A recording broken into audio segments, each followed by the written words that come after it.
Everyone, welcome to Dev to DSA. तो आज हम शुरू करने वाले हैं अपना बिल्कुल एक ब्रांड न्यू टॉपिक जिसका नाम है ratio and proportion. Ratio and proportion.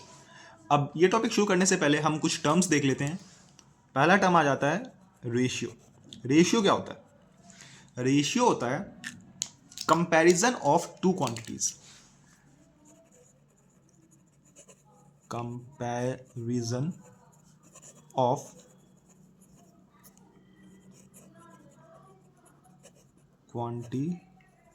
two quantities of same kind।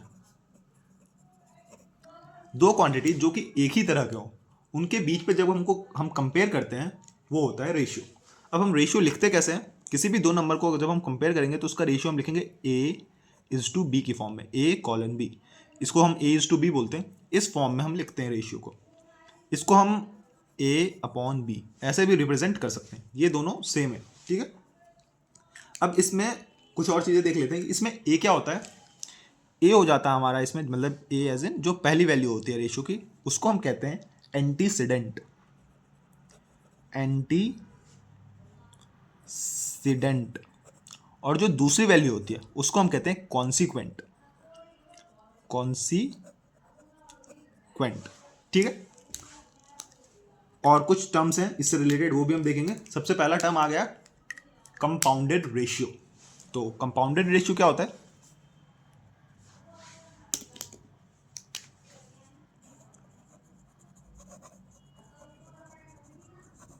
Compounded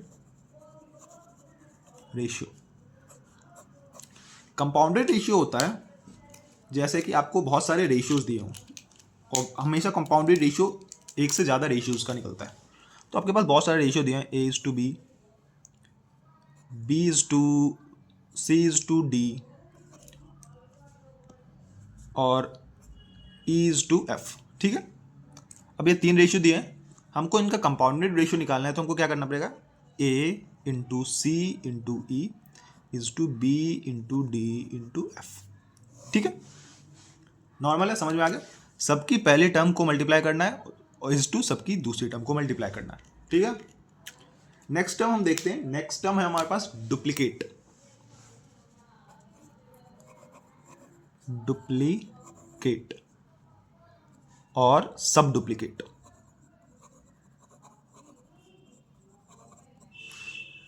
duplicate क्या होता है? Duplicate is the compounded ratio of two ratios of two similar ratio. अगर हम दो सिमिलर रेशियो का कंपाउंडेड रेशियो निकालेंगे उसको डुप्लीकेट कहते हैं। एग्जाम्पल, अगर हम A:B का कंपाउंडेड रेशियो A:B के साथ ही निकालेंगे तो कितना आ जाएगा? A²:B², है ना। ये हो जाएगा हमारा डुप्लीकेट। और सब डुप्लीकेट क्या होगा? A:B का डुप्लीकेट होगा A²:B²। A:B का सब डुप्लीकेट हो जाएगा √A:√B, ठीक है। अब नेक्स्ट देख लेते हैं। नेक्स्ट है हमारे पास ट्रिप्लीकेट।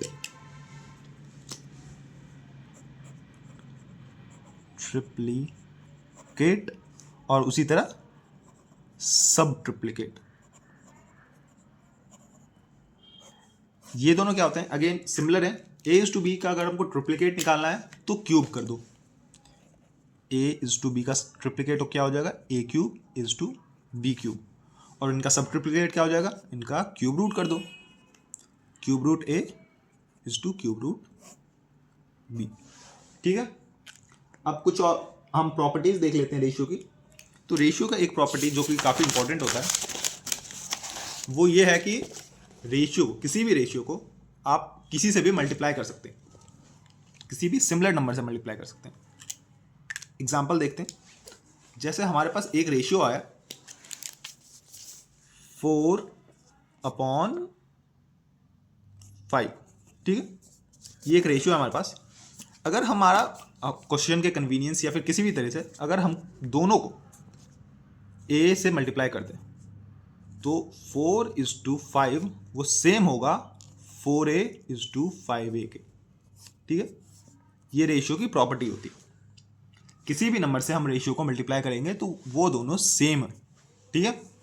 उसी तरह डिवाइड भी अगर करेंगे हम, अगर हम A/B एक रेशियो है, इस दोनों को हमने C से डिवाइड कर दिया तो A/C और B/C ये दोनों भी सेम हो जाएंगे। तो डिवाइड या मल्टीप्लाई हम किसी भी रेशियो को कर सकते हैं, उससे वो रेशियो चेंज नहीं होगा। लेकिन सेम चीज़ आप एडिशन या सब्ट्रैक्शन इसके लिए नहीं कह सकते। ठीक है, जैसे अगर हमारे पास एक रेशियो है 3/2, इसमें हमने ऊपर और नीचे 2 ऐड कर दिया +2 तो 3/2 इज नॉट इक्वल्स टू 5/4, है ना। तो एडिशन और सब्ट्रैक्शन नहीं कर सकते, लेकिन डिवाइड और मल्टीप्लाई आप कर सकते हो हमेशा।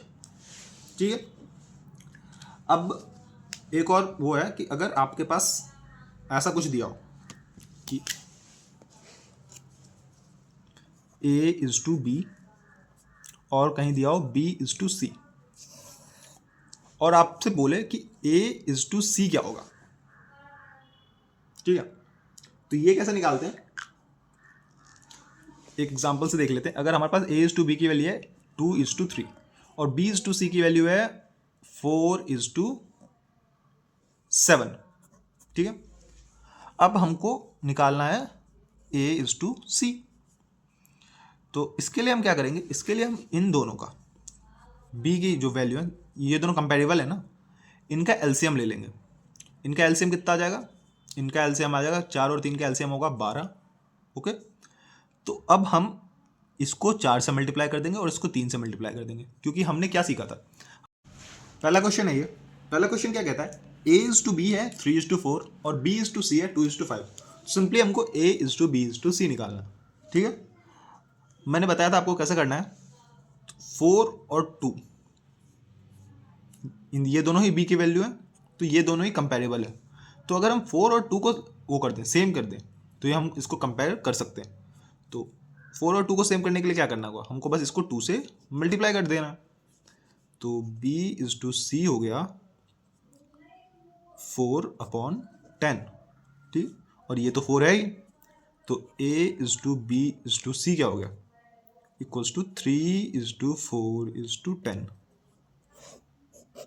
सिंपल है। ठीक है, नेक्स्ट क्वेश्चन है। अब ये नेक्स्ट क्वेश्चन जो है इसी क्वेश्चन का लेकिन वर्ड फॉर्म में दे दिया है। ठीक है, इसमें क्या कहा है, P, Q and R are 3 cities, 3 cities हैं। The ratio of average temperature between P and Q is 11:12।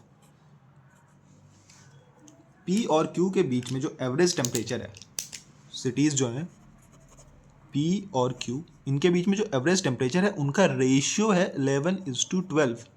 ठीक है, और and that between P and R is 9:8। P और R के बीच में जो रेशियो है, जो एवरेज टेम्परेचर है, उनका रेशियो है 9:8। The ratio between average temperature of Q and R, Q/R हमको पूछा है। सिंपल है। इसमें भी, इसमें कॉमन क्या है, इसमें देखते हैं इसमें कॉमन क्या है। इसमें एक्चुअल में P कॉमन है ना। इसमें देख लो तो पहले वाले में P/Q है और दूसरे वाले में P/R है, तो P कॉमन है दोनों में। तो अब हमको इन दोनों को सेम बनाना है। तो 9 और 11 का एलसीएम कितना हो जाएगा, 99। तो इसको हम 9 से मल्टीप्लाई कर देंगे तो ये आ जाएगा 99। इसको हम 9 से मल्टीप्लाई कर देंगे तो 99:108। और दूसरा आ जाएगा हमारा, इसको हम 11 से मल्टीप्लाई कर देंगे तो 99:88। ठीक है, तो अब ये आ गया P, ये आ गया Q, ये आ गया P, ये आ गया R। अब हमको रिलेशन Q और R में निकालना है। तो 108:88 ये आ गया Q/R। इसको आप सिंप्लीफाई भी कर सकते हो क्वेश्चन के अकॉर्डिंग। आप देख लो, अगर ऑप्शन मैच नहीं कर रहा आप सिंप्लीफाई कर दोगे इसको। 54:44 अगेन आप सिंप्लीफाई कर सकते हो इसको। 27:22। ठीक, मेरे ख्याल से इसके बाद तो सिंप्लीफाई ये नहीं होगा। तो ये आ गया हमारा आंसर। नेक्स्ट क्वेश्चन देखते हैं। नेक्स्ट क्वेश्चन में क्या कहा है, if ₹872 is divided into 3 parts. proportional to 1:2, 2:3 and 3:4, then the first part is closest to, first part क्या है हमारा 1:2, ये इन सब में से किस ऑप्शन के सबसे ज़्यादा क्लोज है, ठीक है। तो हमारे पास ये दिया है, फ्रैक्शन में दिया है हमारे पास रेशियो, ठीक है। तो हम जब भी हमारे पास रेशियो फ्रैक्शन में दिया हो, हमारे लिए ईजी होगा अगर हम उसको लीनियर में कन्वर्ट कर लें, क्योंकि लीनियर में हमारे लिए सॉल्व करना ईजी होता है। और हमको पता है कि हम किसी भी रेशियो को अगर हमने मल्टीप्लाई किया है सेम इंटीजर से तो उस रेशियो पे फ़र्क नहीं पड़ेगा, ठीक है। तो हमको इसको लीनियर बनाने के लिए अगर मल्टीप्लाई करना है तो हम एक ऐसा वो ढूंढ सकते हैं जिससे लीनियर बन जाए, और वो नंबर इनका एलसीएम होगा 2, 3 और 4 का, क्योंकि उससे ये परफेक्टली डिविजिबल होंगे। तो इनका एलसीएम आ जाएगा 12, ठीक है। अब हम इन तीनों को 12 से मल्टीप्लाई कर लेते हैं, तो 1/2 इंटू 12, उसी तरह 2/3 इंटू 12 इज टू 3/4 इंटू 12। तो ये आ जाएगा हमारे पास 6 इज टू 3 4 जार 4 2 जार 8 इज टू 9, ठीक है। ये आ गया हमारे पास रेशियो।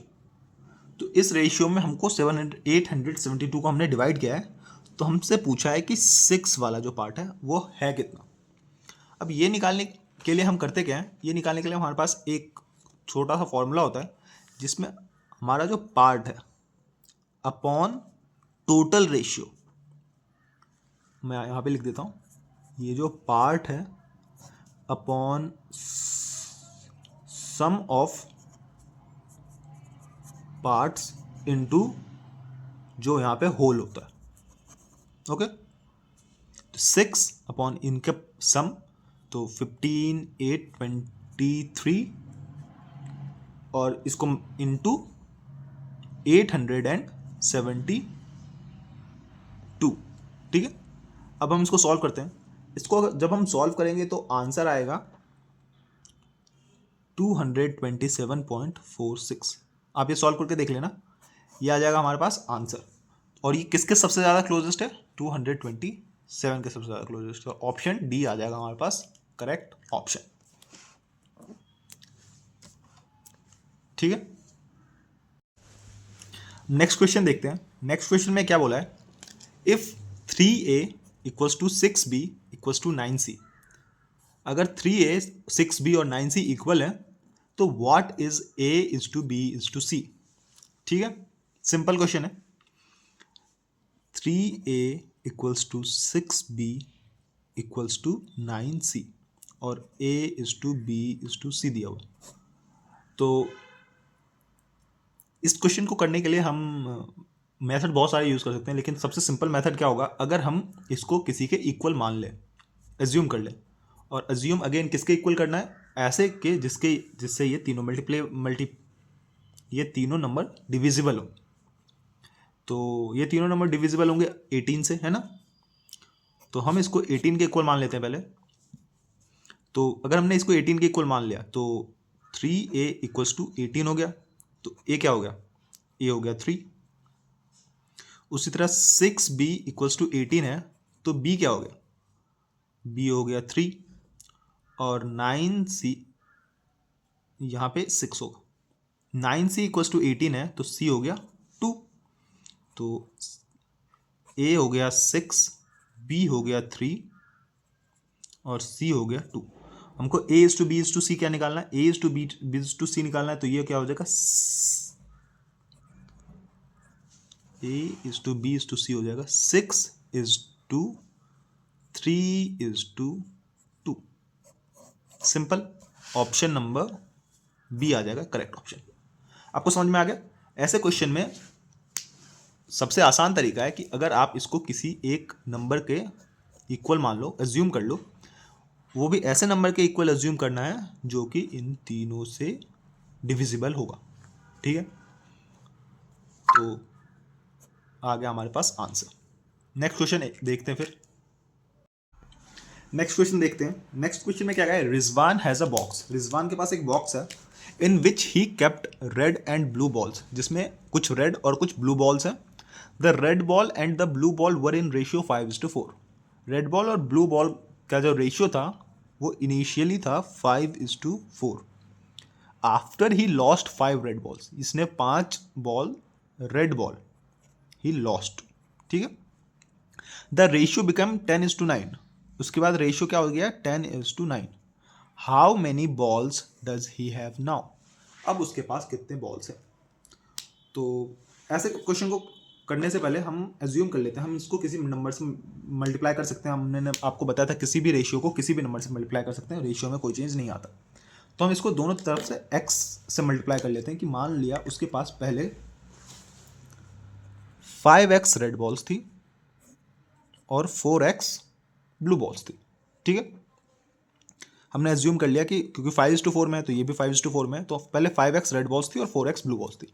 उसके बाद क्या हुआ, उसके बाद हुआ 5x रेड बॉल्स थी और 4x ब्लू बॉल थी, उसमें से उसने 5 बॉल उसने खो दी।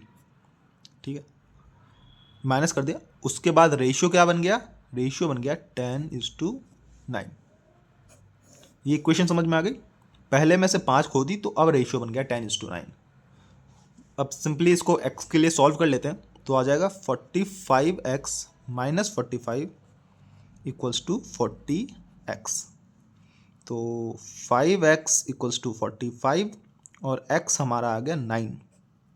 ठीक, अब 9 हमारे पास आंसर नहीं है। आंसर हमारा क्या है, आंसर हमारा था 5x + 4x इतनी बॉल्स थी पहले, तो x की वैल्यू पुट कर दो इसको, तो 45 पहले रेड बॉल्स थी और इसमें ऐड कर देंगे 36 इस ब्लू बॉल थी इसके पास। तो इसके पास इनिशियली कितनी बॉल्स थी, 81 बॉल्स थी इसके पास इनिशियली। ठीक है, उसके बाद उसने क्या किया, उसने 5 रेड बॉल खो दी। आप देख सकते हो ऑप्शन में 81 दिया है, कई बार आपको कंफ्यूज करने के लिए दे देता है, लेकिन हमको ये नहीं लिखना। इसमें से 5 बॉल ये खो चुका है ऑलरेडी, तो ऑप्शन क्या आंसर क्या आ जाएगा 76। ओके, नेक्स्ट क्वेश्चन देखेंगे। अब नेक्स्ट क्वेश्चन देखते हैं। नेक्स्ट क्वेश्चन में बोला है a:b = c:d, then find the value of a² + b² upon c² + d²। अब ऐसे क्वेश्चन में क्या करना है, ऐसे क्वेश्चन में हमको एज्यूम करके चलना है। एज्यूम कर लेते हैं हम a:b हो गया हमारा 1:2 और c:d कुछ भी ऐसे एज्यूम कर लेते हैं जो जिसमें ये इक्वल आ जाए, तो 2 से मल्टीप्लाई कर दो दोनों को, तो 2/4। ये आ गया हमारा a, ये आ गया हमारा b, ये c और ये d। तो हमको निकालना है a² + b² upon c² + d²। तो 1 का स्क्वायर प्लस 2 का स्क्वायर अपॉन 2 का स्क्वायर प्लस 4 का स्क्वायर। तो ये आ गया 4 + 1 5 अपॉन 16 + 4 20। तो ये आ जाएगा 1/4। ठीक है, एक बार फिर से चेक कर लेते हैं। 4 1 5 4 और 16 20। ठीक, 1/4 आ गया आंसर। अब इसमें से पुट करके देख लेते हैं। 1/2 नहीं आएगा, a + b यानी 1 + 2 अपॉन 4 + 2 यानी 2/6। 1/3 ये भी नहीं है। a - b 1 - 2 अपॉन 4 - 2, सॉरी 4 - 2 नहीं 2 - 4। तो ये आ गया -1/-2 1/2 ये भी नहीं आएगा। a b upon c d, अब ये लास्ट ही ऑप्शन बच गया, यही होना है, लेकिन फिर भी एक बार चेक कर लेते हैं। 1 × 2 अपॉन 2 × 4, तो ये आ जाएगा 2/8 = 1/4। ऑप्शन नंबर डी आ गया करेक्ट ऑप्शन। तो बेसिकली आपको समझना क्या है, ऐसे क्वेश्चन में जो दिया हुआ होगा उसमें आप एज्यूम करके चल सकते हो, मगर आपको रेशियो इक्वल हमेशा रखना है। जैसे इसमें रेशियो इक्वल दिया तो इक्वल रखना है, अगर कभी डबल दिया होगा तो आपको डबल रखना है। आपको ऐसा रेशियो एज्यूम करना है जो कि क्वेश्चन को सेटिस्फाई करे, तो आप क्वेश्चन को आसानी से एग्जाम्पल के तौर पर सॉल्व कर सकते हो। ठीक है, अब नेक्स्ट क्वेश्चन देखेंगे। हाँ, तो यह है question. In an island there are 4 men for every 3 women। एक कोई आइलैंड है जहाँ पे मैन और वुमेन के बीच में रेशियो दिया कि 4 men फॉर एवरी 3 women। ठीक है, and 5 children for every 3 men। अब मैन और चिल्ड्रन के बीच में क्या कहा है, 5 children for every 3 men, 4 men for every 3 women, 5 children for every 3 men। How many children are there. अब चिल्ड्रन जो है उनका एक्चुअल नंबर पूछा है। How many children are there if there are 531 women. अगर 531 वुमेन हैं तो चिल्ड्रन कितने होंगे। सिंपल है, हमको वुमेन और चिल्ड्रन के बीच का अगर रेशियो पता चल गया तो हम ये आराम से निकाल सकते हैं, और हमने ये निकालना देखा था। हमने निकालना देखा था कि अगर ये ऐसा दिया हुआ तो हम man is to women is to children ये निकाल सकते हैं, क्योंकि मैन दोनों में कॉमन है। बस हमको इन दोनों को इक्वल करना है, और इन दोनों को इक्वल करने के लिए इनका एलसीएम लेना पड़ेगा। 4 और 3 का एलसीएम आ जाएगा 12। तो इसको 12 करने के लिए हमको क्या करना है, इसको हमको मल्टीप्लाई करना है 3 से। तो मैन को हम 3 से मल्टीप्लाई करेंगे, मतलब 4 को हम 3 से मल्टीप्लाई करेंगे तो आ जाएगा 12। इसको भी हमको फिर 3 से मल्टीप्लाई करना पड़ेगा, इसको 3 से मल्टीप्लाई करेंगे तो आ जाएगा 9 अगेन। अब हम इसको 4 से मल्टीप्लाई करेंगे तो आ जाएगा 12, और इसको भी हमको 4 से मल्टीप्लाई करना पड़ेगा, आ जाएगा 20। तो वुमेन इक्वल्स टू चिल्ड्रन का रेशियो आ गया 9:20। तो 9/20 यह है वुमेन और चिल्ड्रन का रेशियो। वुमेन हमको दी हुई है 531, तो हमको चिल्ड्रन निकालना है। तो ये x और x हमने एज्यूम कर लिया, बस हमको चिल्ड्रन निकाल देना है। c equals to 531 upon 531 into 20x upon 9x, है ना। तो ये तो कैंसिल ही हो जाएगा, ये आ जाएगा 9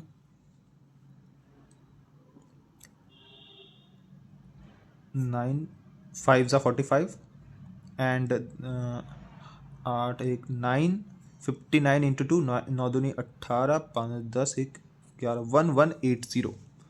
ऑप्शन नंबर बी आ जाएगा करेक्ट आंसर। अब ये नेक्स्ट क्वेश्चन है। नेक्स्ट क्वेश्चन में क्या कहा है, the prices of refrigerator and television. Refrigerator और टेलीविज़न का प्राइस है वो है 5:3। रेफ्रिजरेटर और टेलीविज़न सेट का जो प्राइस है वो है 5:3 के रेशियो में।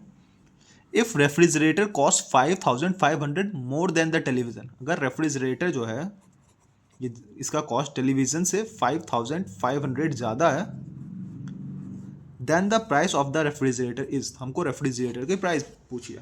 ठीक है, सिंपल क्वेश्चन है। अगेन एक्स हम ऐड कर देते हैं, तो रेफ्रिजरेटर का कॉस्ट हमने लेट कर लिया कि 5x होगा, और टेलीविज़न का कॉस्ट हमने मान लिया कि 3x होगा, ये हमने एज्यूम किया। अब क्या कहा है कि रेफ्रिजरेटर टेलीविज़न से 5500 ज़्यादा है, यानी 5x माइनस 3x ये आ जाएगा 5500। ओके, बस अब हमको रेफ्रिजरेटर की प्राइस निकालनी है, तो ये आ जाएगा 2x इक्वल्स टू 5500। तो x आ जाएगा हमारे पास 2750। ओके, x आ गया। हमको निकालना क्या है, हमको निकालना है 5x जो कि रेफ्रिजरेटर की कॉस्ट है। तो बस 5x निकालने के लिए इसको 5 से मल्टीप्लाई कर दो, 5 इंटू 2750। तो ये आ जाएगा 0, 5 5 ज़ा 25, 7 5 ज़ा 35, 37, 5 2 ज़ा 10, 13, 13750, जो कि ऑप्शन आएगा ऑप्शन नंबर सी। ठीक है।